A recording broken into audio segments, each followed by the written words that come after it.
Bonjour à chacun et chacune.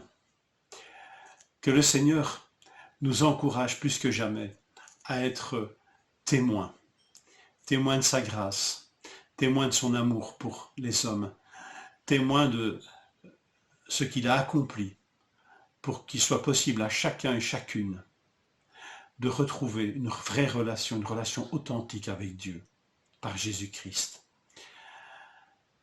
Je voudrais lire avec vous Acte 5, verset 32. Nous sommes témoins de ces événements, de même que le Saint-Esprit que Dieu a donné à ceux qui lui obéissent. Nous sommes témoins de ces événements. Ce sont les apôtres qui parlent. Pierre et les apôtres, plus exactement. Témoins de quoi?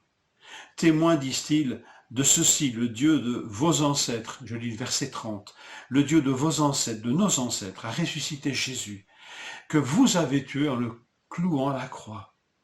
Dieu l'a élevé à sa droite comme prince et sauveur pour donner à Israël la repentance et le pardon des péchés. Nous sommes témoins de ces choses, témoins de la mort, témoins de la résurrection, témoins de l'ascension de Jésus-Christ, le Fils de Dieu. Alors voilà, nous sommes bien heureux qu'ils en soient les témoins. Et quelque part, notre foi repose sur leur témoignage. Mais nous, Seigneur, est-ce que nous pouvons nous ajouter à ce « nous sommes témoins » ? Parce que nous n'avons pas vu, nous, aujourd'hui, au XXIe siècle, aucun homme n'a pu te voir crucifié, peut-être seulement au travers de certains films qui parlent de la passion. Mais nous, Seigneur, nous n'avons pas assisté à cette crucifixion en l'an 33. Nous n'avons pas vu ta résurrection. Nous n'avons pas, Seigneur, regardé ton ascension. Alors, Seigneur, de quoi sommes-nous témoins, au même titre que les apôtres? Effectivement, plusieurs générations nous séparent, ça n'échappe à personne. Mais alors, ne sommes-nous donc pas des témoins alors, Seigneur? Mais bien sûr que si. Et c'est une bonne nouvelle, parce que notre foi ne repose pas seulement sur le témoignage des apôtres, ce qui est déjà une bonne chose. Mais regardez ce que nous dit le texte, verset 32. Nous sommes témoins de ces événements, disent les apôtres, de même que le Saint-Esprit qui a été donné à tous ceux qui lui obéissent. Depuis que l'évangile est prêché par les apôtres et que des hommes et des femmes y croient, ils le reçoivent Jésus-Christ comme étant leur Seigneur, celui qui les rétablit dans une vraie relation avec le Père, eh bien depuis ces moments-là, l'Esprit Saint est donné à chacun de ces hommes et de ces femmes qui se convertissent ainsi à Jésus-Christ. Et l'Esprit Saint témoigne à leur esprit, témoigne à leur âme combien ces événements sont réels. Je parle bien d'événements ici. Il est question d'être témoin des événements. Vous avez bien entendu, les apôtres ne disent pas « nous sommes témoins de cette doctrine ». Ils ne disent pas « nous sommes témoins de ces idées ». Ils nous disent « nous sommes témoins de ces événements ». Ce sont des choses qui se sont réellement passées.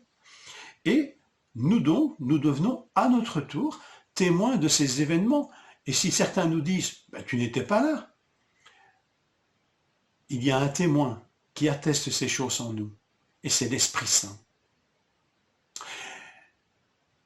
Le Seigneur ne nous laisse pas seuls face à des doctrines à mémoriser. Il ne nous laisse pas seuls et responsables devant des idées à maîtriser. Il nous promet et il nous donne la présence de son Esprit qui témoigne des événements qui se sont déroulés. Notre foi repose objectivement sur le fait que Christ est mort, qu'il est ressuscité et qu'il est auprès du Père. Et nous savons que chacun de ces événements a une signification précise pour notre propre salut, pour notre propre vie, pour notre propre relation avec le Seigneur. Et l'Esprit atteste ces choses et les démontre, ce qui peut faire de nous des témoins crédibles, convaincus, et nous pouvons à notre tour dire « nous sommes témoins de ces événements ». La seule chose que nous pouvons offrir au Seigneur pour recevoir le témoignage de l'Esprit Saint, c'est du temps. C'est du temps d'écoute, du temps de qualité, du temps de lecture, du temps de prière. lecture des Écritures, mais pas simplement comme une prise d'information, mais comme la réception d'un témoignage qui nous est donné par Dieu lui-même. Nous sommes appelés à être des témoins crédibles, authentiques, chacun et chacune, par le simple fait que tous nous avons reçu le don de l'Esprit Saint. Et le texte ici nous rappelle que cette grande tâche du Saint-Esprit, que la grande tâche du Saint-Esprit est de nous témoigner de ces événements. Que nous puissions les recevoir, écouter cette voix de l'Esprit qui nous atteste ces choses, ça va nous transformer radicalement, conforter notre foi et surtout nous accorder de voir des choses extraordinaires au travers de notre témoignage.